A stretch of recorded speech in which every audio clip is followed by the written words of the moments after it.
जब कोई नारी या कोई पुरुष व्रत करता है, उपास करता है, वो किसी भी देवता का उपास करे, शनिवार का करे, मंगलवार का करे, बुधवार का करे, गुरुवार का करे, रविवार का करे, तीज का करे, चतुर्थी का करे, अष्टमी का करे, एकादशी का करे, प्रदोष करे, द्वादशी करे, पंचमी करे, तीज करे, छठ करे, नवरात्रे करे, चतुर्थी करे, कोई पुरुष या स्त्री या बच्चा कोई भी व्रत करता है, जिस दिन वो व्रत रखता है उस दिन उसके शरीर में कौन सी देवी का अंश आकर विराजमान हो जाता है जिससे वो व्रत सफल कर पाता। बोलो रे भाई, कौन सी देवी का अंश आ जाता है जिससे उसका व्रत, किसी भी व्रत को करे, वो एकादशी करे, द्वादशी करे, प्रदोष करे, सोमवार करे, मंगलवार करे, बुधवार करे, नवरात्रे करे, तीज करे, चतुर्थी करे, छठ करे, प्रदोष करे, दिवाली करे, दशहरा करे, जो व्रत उसको करना है करे, मंगलवार करे, वो कौन सी देवी एक ऐसी होती है, भगवान शंकर की वो कौन सी एक माता, एक देवी ऐसी है जो व्रत करने वाले की तप साधना में साथ देती है और उसकी तप साधना को बढ़ाने का काम करती है। वो केवल एक देवी है, शाकंभरी माता। कौन सी माता है? माता शाकंभरी, केवल एक है जो व्रत साधना तप आराधना करने वाले के साथ हमेशा साथ देने के लिए उसके हृदय में विराजमान होती है, उसके चित्त वृत्ति में बैठी रहती है। भजन का बल, शाकंभरी तप साधना।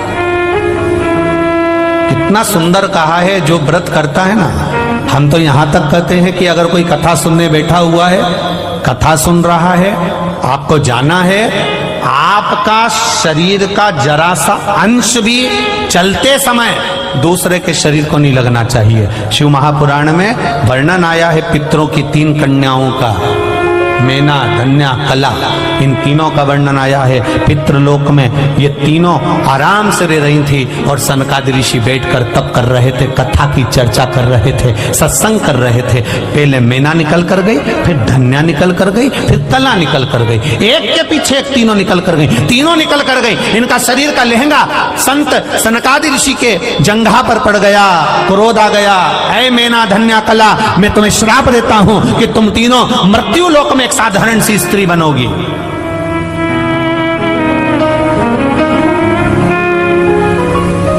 तीनों बिलख रही हैं, तीनों रो रही हैं, तीनों की आंख में आंसू भरा हुआ। क्षमा कर दीजिए नाथ, क्षमा कर दीजिए। सनकादि ऋषियों ने कहा, जब कोई कथा सुनने के लिए बैठता है, सत्संग करने के लिए बैठता है, सदगुरु की शरणागति में बैठता है, मंदिर देवालय में बैठता है, भगवान के भजन में बैठता है, जितनी देर वो भगवान का गुणगान करने बैठता है, उतनी देर तक उसके हृदय में शाकंभरी माता का निवास होता है। शाकंभरी माता ऐसे अलग से नहीं रहती। जितनी देर वो तप साधना में, भजन में, संकीर्तन में, कीर्तन में, स्मरण में डूबा रहता है, उतनी देर तक शाकंभरी उसके अंदर रहती है। जब आपका शरीर जाते जाके उसको लात लगती है, शरीर का अंग लगता है, कोई सामान लगता है, शाकंभरी को क्रोध आता है और वो क्रोध उसके मुख से निकलकर तुम्हें श्रापित कर देता है। इसके फल अनुसार तुम्हें तीनों को मृत्यु लोक में जाना पड़ेगा। चरणों में पड़ गई, हमारा उद्धार कैसे होगा? तब सनकादि ऋषियों ने कहा, तुम्हारा उद्धार, मेना, तुम्हारे घर में पार्वती का जन्म होगा। धन्या, तुम सुनैना बनोगी, तुम्हारी गोद में माता सीता खेलेगी।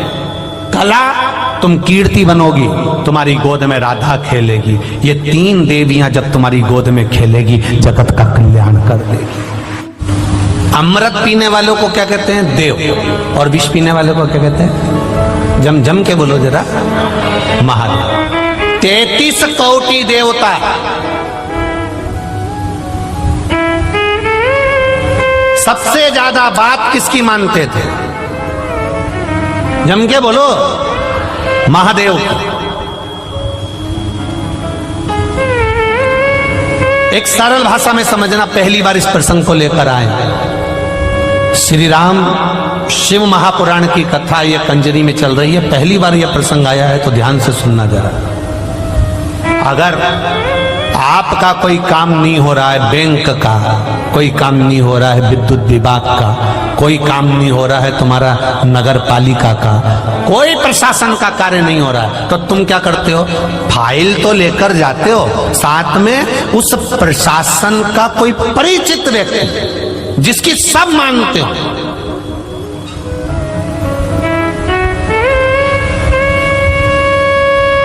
जिसकी सब सुनते हो। विधायक जी, आप हमारे साथ चलोगे क्या? हमारा ये कार्य है, आप कर लोगे क्या? महात्मा जी, आप हमारे साथ चलोगे क्या? हमारा ये कार्य कर दोगे?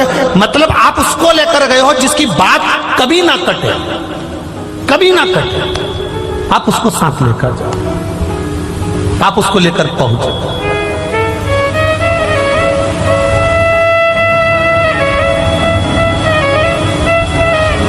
बबीता बेन, जिसका प्रश्न है हालोल से, जिन्होंने सीहोर मैसेज करा है, बबीता बेन हालोल वाली,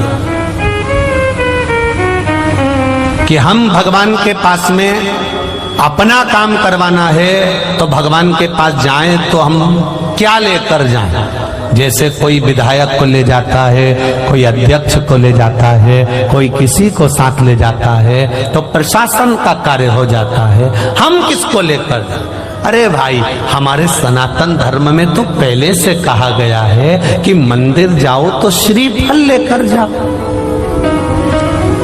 क्या लेकर जाओ? श्रीफल। श्रीफल किसका प्रतीक है? अरे बोलो तो जम के, श्रीफल किसका प्रतीक है? देवाधिदेव महादेव का। शंकर जी के भी 3 नेत्र हैं, तो श्रीफल में भी आज जाकर श्रीफल की जटा को निकाल कर देखना, उसमें 3 नेत्र मिलेंगे। शिव जी की भी जटा है तो श्रीफल की भी जटा है। शंकर भगवान को कहते हैं कर्पूर गौरम करणाव तारम। शंकर भगवान का बाहर का स्वरूप देखोगे तो कठोर मिलेगा, भीतर से मेरा महादेव सबके लिए अमृत देकर विष पीने वाला बेटा है, वो सबके लिए निर्मल है। इसलिए श्रीफल भी ऊपर से कठोर, अंदर से नर्म है। उसको कहते हैं महामृत्युंजय, रोग को हरने वाला। तो श्रीफल का पानी, नारियल का पानी भी रोग का हरण करता है, इसलिए उसको कर्पूर गौरम कहा जाता है। शिव के 3 नेत्र हैं, श्रीफल के 3 नेत्र। शंकर की जटा है, श्रीफल की जटा है। क्यों हनुमान मंदिर में, क्यों राम मंदिर में, क्यों शिव मंदिर में, क्यों सारे देवी देवता के मंदिर में, संपूर्ण देवता के मंदिर में, विवाह में, शादी में, उद्यापन में, मंडप में, आदि कादि, जन्म से लेकर मरता है, मुर्दे को भी लेकर जाते हैं तो शमशान में भी श्रीफल जाता है। उसका कारण केवल इतना सा है, क्योंकि वो शंकर है, तुम्हारे जन्म से लेकर मरे तक तुम्हारा पीछा नहीं छोड़ता है, तुम्हारे साथ रहता। किसी गुरु को बुलाना है, श्रीफल दे देते हैं। किसी से काम निकालना है, श्रीफल दे देते हैं। किसी का सम्मान करना है, श्रीफल दे देते हैं। क्यों? क्योंकि शंकर जब उसके हाथ में पहुंचता है, शिव उसके करीब में पहुंचता है। शंकर जब उस मंदिर में पहुंचता है, हम राम जी के मंदिर पहुंचे, हनुमान जी के मंदिर पहुंचे, देवी जी के मंदिर पहुंचे, देवता के मंदिर पहुंचे, हम नारियल ले गए, श्रीफल ले गए। श्रीफल ले जाकर हमने जब दिया तो देवता प्रसन्न हो जाते हैं कि मेरा महादेव आ गया है, इसकी पहचान बहुत ऊपर है, इसकी फाइल निपटाना पड़ेगा। मेरा महादेव आया है, इसकी फाइल निपटाना पड़ेगी। लोग कहते हैं उसने एक श्रीफल दिया, काम नहीं पड़ गया, क्योंकि वो श्रीफल नहीं है, वो मेरा देव अधिदेव महादेव है। उसको पहचान नहीं है लोगों को, बस कह दिया नारियल है, श्रीफल है। शंकर जी के मंदिर जाते हो आप लोग? हाथ उठाओ, कौन कौन जाता है जरा? सब जाते हो? रख लो रख लो रख लो, वापिस रख लो रख लो। शिव जी के मंदिर जाते हो? घर से जल लेकर जाते हो? हाथ उठाओ, कौन कौन ले जाता है? सभी लोग ले जा रहे हो ना? हाँ, बहुत जरूरी है, घर से लेकर जाना। क्यों लेकर जाना? क्योंकि घर में 10 तरह के लोग रहते हैं, 10 तरह के विचार होते हैं, 10 तरह की बातें होती है, 10 तरह का क्रम होता है। जब हम घर से 1 लोटा जल देवाधिदेव महादेव को चढ़ाना, 4 तरह के आंसू होते हैं। पहले नंबर पर विडंबना का आंसू। विडंबना का आंसू कैसा होता है? 4 लड़के गंगा जी नहाने गए, खूब मस्ती में नहाए, लौट के आए। अब उन्होंने विचार करा जरा गिनती लगा लो, 4 ही आ गए कि नहीं आए, 1 2 3। रोने लगा, अरे एक तो रह गई गंगा में। इसको विडंबना का आंसू कहते हैं कि जो अपने आप को नहीं गिन पा रहा, जो अपने आप को पहचान नहीं पा रहा, इसको विडंबना का आंसू कहते हैं। दूसरा आंसू होता है वेदना का। वेदना का आंसू किसको कहते हैं? हमने किसी से बहुत आस लगाई और उसी ने धोखा दे दिया, इसको वेदना का आंसू। तीसरे नंबर पर होता है विरह का आंसू, किसी की याद में रोते रहे, आंखों से नीर बहता रहा, इसको विरह का आंसू कहते हैं। और चौथे नंबर पर आता है वंदना का आंसू। वंदना का आंसू मतलब परमात्मा के लिए उसको याद कर कर रोए, उसे वंदना का आंसू कहते हैं।